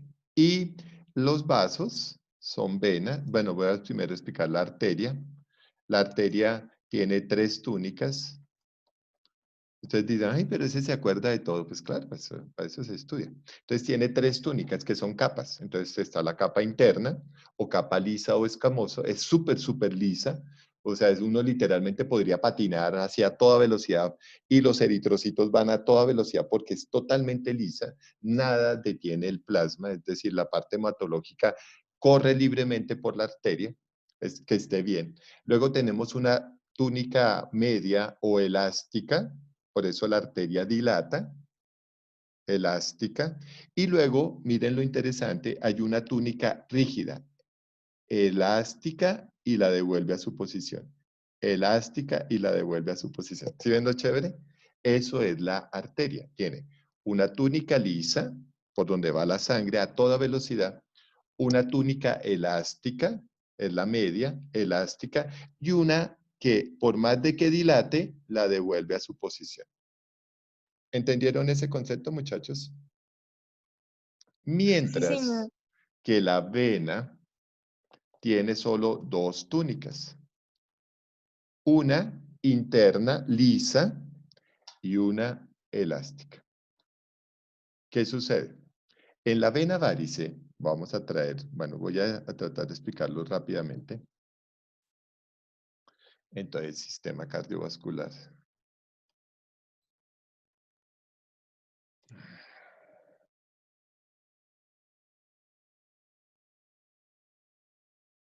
Entonces, bueno, aquí tendríamos el sistema cardiovascular. Aquí tengo el corazón, más bonito. Listo. Voy a explicar rápidamente el corazón. El corazón tiene 4 cavidades, 2 partes que son el lado derecho y el lado izquierdo. Perdón, un momentico. Listo, muy bien. Entonces, digamos, aquí tengo la parte, las rojas son venas y las rojas son arterias y las azules son venas. Pero mira lo que pasa. Realmente en el corazón determina el nombre de la arteria y de la vena. ¿Cómo así que el corazón determina el nombre de la vena y la arteria? Todo lo que llegue al corazón se llama vena. Ojo, todo lo que llega al corazón se llama vena y todo lo que sale del corazón se llama arteria. Entonces, esta vena que llega aquí se llama vena porta o vena cava. ¿Qué significa? Que trae toda la sangre del cuerpo. ¿Y qué sucede? Llega a la primera cavidad que se llama aurícula derecha. De la aurícula derecha pasa por una válvula que se llama la mitral, la tricúspide. La tricúspide, que significa que tiene 3 barbas, tricúspide. Pasa al ventrículo, pasa al ventrículo que se llama ventrículo derecho y de ahí sale al pulmón. Cuando regresa por el lado opuesto, llega a la aurícula, sale al ventrículo, bueno, esta es la aurícula izquierda, sale al ventrículo, esta es la mitral, la válvula mitral, y sale al ventrículo izquierdo y de ahí sale al resto del cuerpo. Y este es el tabique o miocardio. De todo esto se llama miocardio. Entonces, bueno, no sé cómo explicarlo rápidamente, pero lo voy a explicar así. Todos me están viendo acá a la mano, ¿cierto? Entonces, esta es la aurícula, esta es mi aurícula y este es el ventrículo. Entonces, mira, cuando la aurícula está abierta, el ventrículo está sellado. Cuando cierra aurícula, abre ventrículo. Aquí está la sangre y saldrá al resto del cuerpo, al pulmón. Entonces, hace este movimiento. Bueno, lo va a hacer así más fácil. ¿Sí lo ven? Entonces, este movimiento es el movimiento cardiovascular, que es que neurológicamente abre aurícula, cierra ventrículo, cierra aurícula, abre ventrículo. Y estos son el ritmo sinoatrial atrioventricular. Significa que el corazón tiene movimiento. Por eso es músculo liso, músculo estriado, porque produce movimiento, pero es involuntario. Entonces, en ese punto, en esa relación, ustedes van a escuchar dos ruidos cardíacos. Dos. Papa, papa, papa. ¿Por qué se escuchan los dos ruidos cardíacos? Primero, porque cierran las dos primeras válvulas que se llaman tricúspide y mitral. Cerraron. Y luego cierran las semilunares. Entonces, mira, abren, cierran.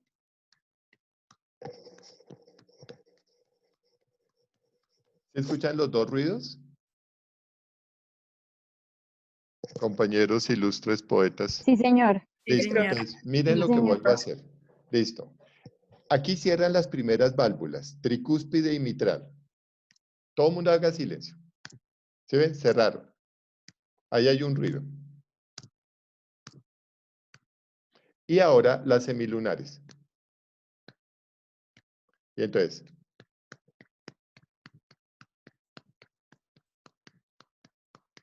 Listo, eso es todo. La sangre se presiona y sale por el teorema de Pascal hacia la arteria y sale con fuerza. Y ahí recorre todo el cuerpo. Eso es todo. Es muy fácil, o sea, es muy fácil porque literalmente el corazón es el motor de presión. ¿Sí ven? Esto, ¿ustedes alguna vez han ido a la piscina a jugar y uno coge y lanza un chisguete de agua? Uno mete la mano en la piscina y empieza a hacer así y ¡zum! Sí. Sale un chisguete. Literalmente es lo que hace el corazón. Lanza una presión, por eso se llama presión arterial, que impulsa la sangre para que la sangre dé toda la vuelta. Y eso lo hace cada instante. Entonces mira lo que sucede. Presiona, impulsa. Viene el siguiente movimiento, presiona y vuelve y impulsa. ¿Sí me entienden? Voy a tratar de hacerlo así. Presiona, impulsa. Presiona, impulsa. Presiona, impulsa. Y eso es lo que hace que la sangre circule por todo el cuerpo. Por eso debe tener una fuerza el corazón. Entonces, cuando hay una cardiopatía, que es la dificultad en el movimiento cardíaco, pierde presión y entonces la persona siente que no tiene energía.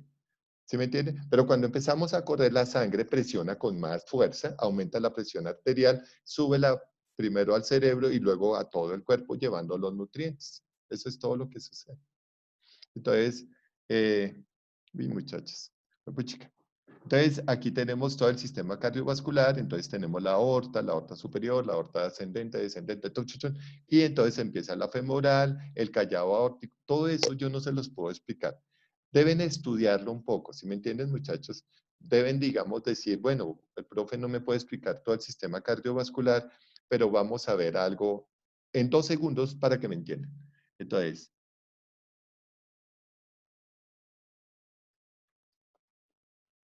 ay, me faltó el sistema osteomuscular. Qué pena con ustedes. Entonces, quiero mostrarles una cosa. Digamos que hay una relación entre los huesos, las arterias, los músculos y los nervios. Por ejemplo, aquí tengo el fémur. El fémur. ¿Sí lo ven? Acá está el fémur. El músculo que rodea el fémur se llama femoral, músculo femoral. La arteria que baja por el fémur se llama arteria femoral y el nervio se llama femoral. ¿Entendieron un poco eso? Entonces, vuelvo a repetir. tengo el fémur, hueso, tengo el hueso, fémur. El músculo que lo rodea se llama músculo femoral. Bueno, hay 4 variedades de fémur. Femoral anterior, femoral posterior, tal, pero se llama femoral. ¿Sí ven? Músculo femoral. ¿Cómo se llama la arteria que baja por el fémur? Arteria femoral. ¿Sí o no? ¿Y cómo se llama el nervio? Femoral. Listo. Tengo acá cúbito y radio. Cúbito y radio. Entonces, el hueso se llama radial. El músculo no es el radial, pero digamos que hay una extensión del músculo y se llamaría radial. La arteria, el pulso radial. ¿Sí ven? Pulso, o sea, arteria radial. Y nervio radial. ¿Entienden eso, muchachos? Entonces, miren que las cosas van a empezar a tener nombres de acuerdo a su hueso, a su músculo, a su arteria y a su nervio. Entonces, y es muy fácil. Por ejemplo, mira, aquí tengo el abdomen. ¿Cómo? Entonces, aquí tengo los músculos abdominales. Tengo la arteria abdominal. Y tengo los nervios intercostales. Entonces, digamos que todo tiene una relación. Esto se llama cervical, región cervical. Músculos cervicales. ¿Sí ven? Nervios cervicales. Entonces, todo empieza. Esta es la región de la escápula. ¿Sí? Escapular. Entonces, habrá el esternocleidomastoideo, trapecio, ¿sí? Y entonces todos los músculos empiezan a tener una relación o por el hueso o como se llamen las cosas. ¿Sí? Por ejemplo, aquí tengo tibia, el músculo tibial, el nervio, ahí alcanzaría a tener la arteria tibial y el nervio tibial posterior o tibial anterior. ¿Sí me entienden? O sea, vamos, bueno, ustedes conmigo no lo van a aprender, pero para que vayan entendiendo que todos los músculos, huesos, nervios y arterias tienen como el nombre parecido. ¿Sí me entienden? Como que se les parece. Por ejemplo, algo así como, no sé cómo más explicar. Ah, listo. Tengo el tórax. Aquí están las costillas. Costillas. ¿Sí las ven? Tengo 24 costillas verdaderas, o sea, 12 pares verdaderos, 5 falsas y 2 flotantes. Y tengo el esternón. Y aquí el músculo que rodea las costillas se llama entre las costillas, intercostal. ¿Sí? Intercostal. Y los nervios que están entre las costillas se llaman intercostales. Entonces, para que ustedes vayan entendiendo que todo tiene una similitud en soma. En soma, o es el hueso, da el nombre, el hueso, se nombra el hueso, se nombra el músculo, se nombra la arteria y se nombra el nervio. Entonces, ahí tendríamos los 4 sistemas. Sistema cardiovascular, sistema óseo, bueno, perdón, me equivoqué. Sistema cardiovascular, sistema osteomuscular, sistema nervioso. Ay, no, ahí están los 4. Es que dije osteomuscular, lo dividí. Listo. Entonces, un poco lo que quiero es que ustedes estudien un poquito los huesos, cuáles son los huesos del cráneo, cuáles son los huesos de la columna, cuáles son los huesos del brazo, de miembros superiores, cómo se llaman algunos músculos, pues yo no les voy a preguntar muchos músculos. Por ejemplo, así les voy a decir, en el cuadro de atención, ustedes por favor van a entender que los músculos de la región cervical deben estar con tono tal. Usted dice, ¿cuál es la región cervical? Ah, esta, el cuello. Cervis significa cuello. Que para observar un objeto, entonces los músculos del ojo, que son 6, que son recto superior, recto inferior, recto oblicuo, oblicuo superior, oblicuo inferior, recto lateral, recto interno y externo, esos músculos deben sabérselos. Yo, aunque los voy a explicar en senso-percepción, ustedes deben saber cositas y deben empezar a estudiar. ¿Listo, muchachos? Qué pena con hoy ustedes, bueno, pues terminé editando la clase, pero para mañana, pues sí voy a tratar de hacer el quiz y tratar de que ustedes ya vean esto como lo hayan estudiado. Mañana voy a entrar con sistema nervioso, pero ya con percepción. O sea, mañana el primer tema es de percepción. Entonces voy a hablar de los sensoperceptores. Ojo, oído, y lo voy a explicar y voy a decir cómo percibimos y cómo empiezan a funcionar el proceso de la percepción. ¿Listo? Luego voy a empezar con, es que no sé si empiece con atención o con percepción.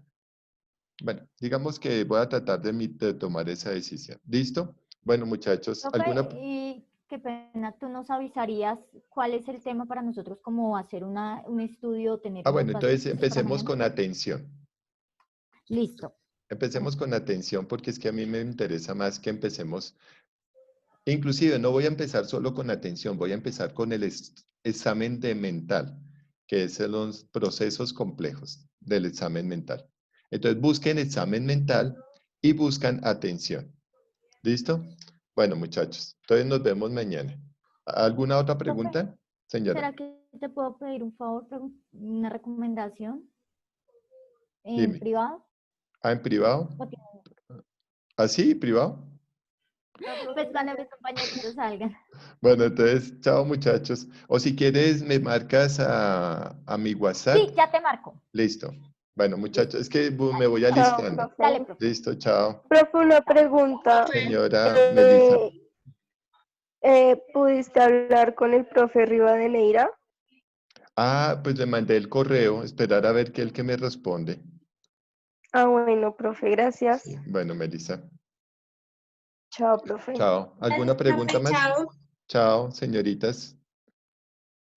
Gracias, profe. Chao. Chao. Gracias, profe. Chao, nos vemos.